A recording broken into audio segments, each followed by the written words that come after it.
Some of my, I guess, colleagues, if you will, have already spoke about this. I wanted to kind of chime in on it. We'll watch a little bit of it here, but like, this is exactly what I mean when I say that not just the insane people run the asylum, but also how there's a big disconnect between the creatives, and by the creatives, I mean the guys that are on the ground, the people that make something happen. In this case, we're talking about Lord of the Rings. So we're talking about the folks that'll be at the media, folks that social media people, be it the actual actors, actresses, all of those involved, and the actual big mega corporate entity head honchos. I think that's what we've seen a lot of over the last, I would say, half decade, where you had a bunch of these kind of blue-haired weirdos get in positions of power.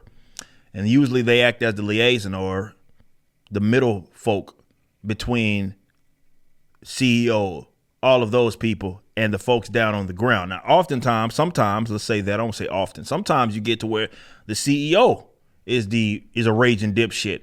But often for a lot of these mega corporate entities, all the folks at the top care about is the bottom line. And not often do you see the benefits of that bottom line immediately. You just hire people that are in the middle to trust that they will relay that information to you. And that's useful. I think the people aren't relaying useful information because anybody with half a fucking brain knows that if you put something out in terms of what we're about to watch and how cringy it is, it's not going to work. Now, Lord of the Rings, I think safe to assume it's dead on arrival. I know it's had a debate out of me using that term. Somebody did like that. But seriously, it's dead on arrival. You have a lot of hardcore Tolkien supporters, fans, who are not fond of where they're going with this and the direction. We've covered a lot of that on the channel. Now, they put this hyper-produced. This is, again, Amazon Studios. I am actually, this video, they've hidden the video. It's not unlisted. That's how. Okay, backlash. They're like, oh, shit. But I don't know who these super fans folks is, if it's like the group of these four people, or if they like handpick these folks and they're supposed to be Tolkien super fans. I'm not exactly sure what the fuck's going on. But let's take a look at a little bit of it. And what they themselves, the same studio that is producing this, posted this as a means to say, hey, look at this. We're so hyped about what's going to happen with Rings of Power in terms of Lord of the Rings. Let's listen in on this. Every time I was like, okay, take a breath, something new would happen, and it was It's Middle-earth, there's never peace, right? If, like, Sauron is hot, I feel like people will be like, I can fix him. Middle-earth.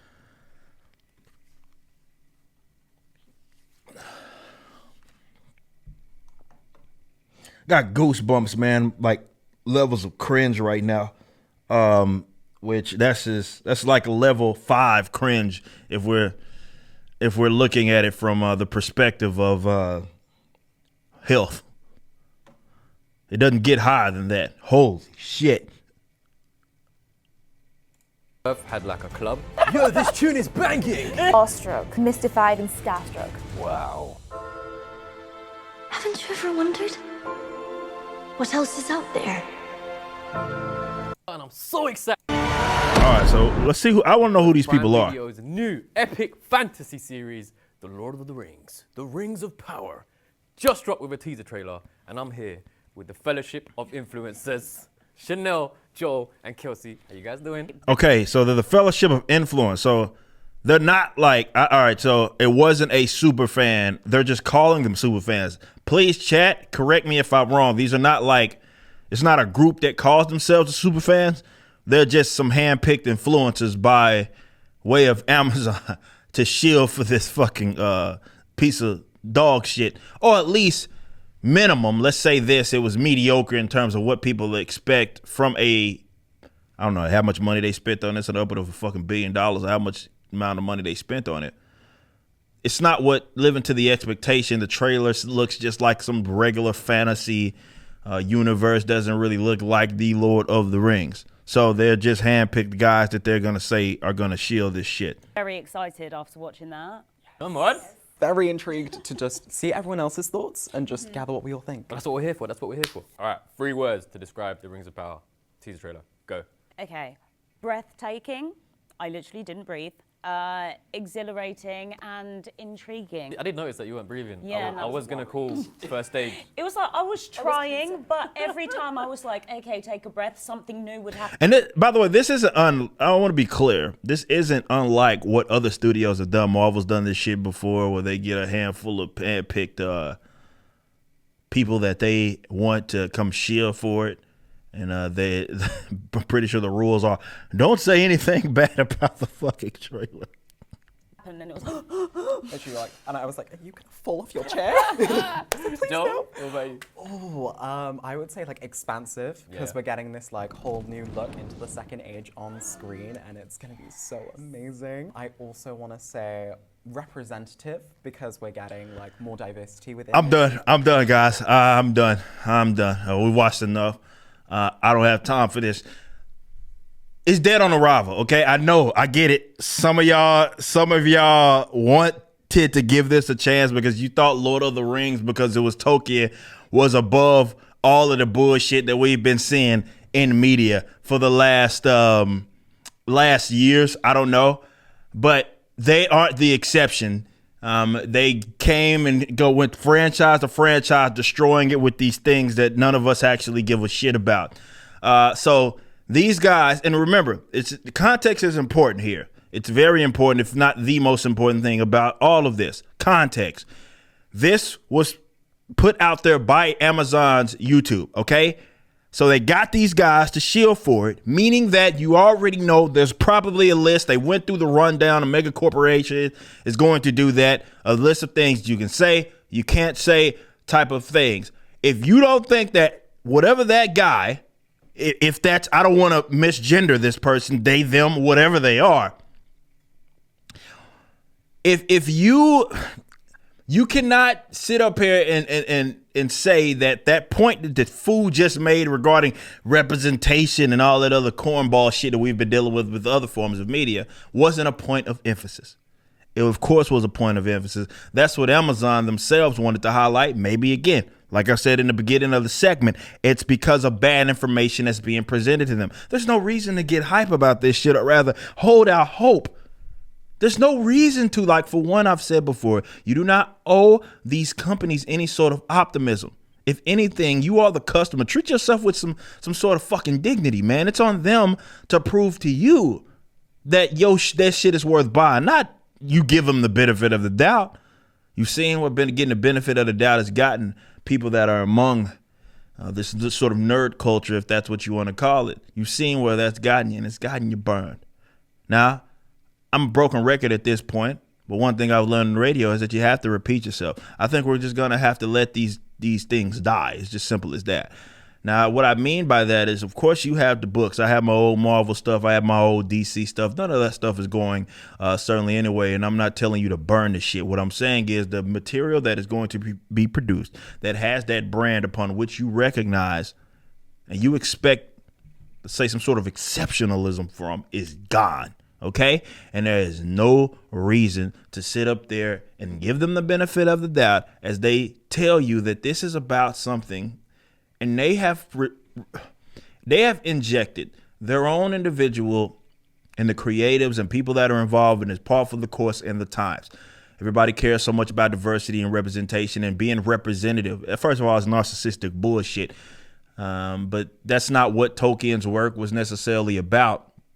Nonetheless, when you look at something, and if you only tie your identity, be it in race, gender, whatever it is, sexuality, if you only tie that shit to, let's say, yourself, and you, like, let's say, can't relate, which is what this ultimately is about. You can't relate to a character unless you share the same race. You're a fucking loser. And I mean that sincerely. You're a fucking loser. And you should feel ashamed that you're such a fucking loser, that the only thing, you're so shallow, the only thing that you can relate to in terms to seeing someone else is their racial makeup or something of that nature. But the companies, I mean, they're going to do what they're going to do. But white pill, and I have to give this to you, I think it's gonna be bright on the other side, not for Lord of the Rings, unless that shit. Same thing goes to DC, Marvel, Star Wars, Star Trek, Doctor Who, Wheel of Time, whatever things that you guys have interest in terms of like the nerd culture stuff that they are now controlled by mega corporate entities. I think the time is now with creations of new things that are going to be kind of moving into the next generation. The difference between now and back then, though, is that now we have an opportunity to keep hold of some of the things for ourselves. Now, I know Tolkien was a little different. You had the Tolkien estate and all of that sort of stuff. Even with this one, there's some things that they can't touch. But I'm saying in general, you have a direct line of sight with your audience, and you don't necessarily have to, in order to make something come to life, sell your assets off to a mega corporate entity, which is just going to use the brand. Of course, they don't really give a shit about the sanctity of it. They're just going to use the brand to try to make a dollar. Now, I don't know how many dollars they're going to make off of this because it looks to be DOA. But seriously, I think we're going to enter ourselves into a renaissance. And we're not going to need these guys to say we leave them behind, let them run that shit into the ground. We build something and we gatekeep the motherfucker out of the bad actors. Definitely from the business standpoint, but not exclusively. Fandoms need to do the same. That way we don't have to answer to these kind of weirdos and what it is that they expect and what it is that they want, where they try to project their own worldly views, current modern worldly views onto a brand that has existed long before half of these cats were even alive, right? Which is what they're doing with the case of the Lord of the Rings, where they're putting their own. And the executive producer has already confirmed that. We covered that on the show, where she's talking about it should be kind of a representative of the world that we live in. And at that point, it's not Tolkien's universe, is it? Let them die and let them fail. It is what it is. You just listened to a clip from my podcast, For Canon's Sake, which is live throughout the week at 12 p.m. Central on youtube.com/YoungRipper59 and odyssey.com/@YoungRipper59. Be sure to check out my website, ericdjuly.com, so you can stay up to date with everything it is that I'm doing. You can also become a member and get access to a bunch of cool perks and exclusive content, which includes a social media hub where you can interact with myself and other members. It even has an app that you can get, which is now live in the Google and Apple stores.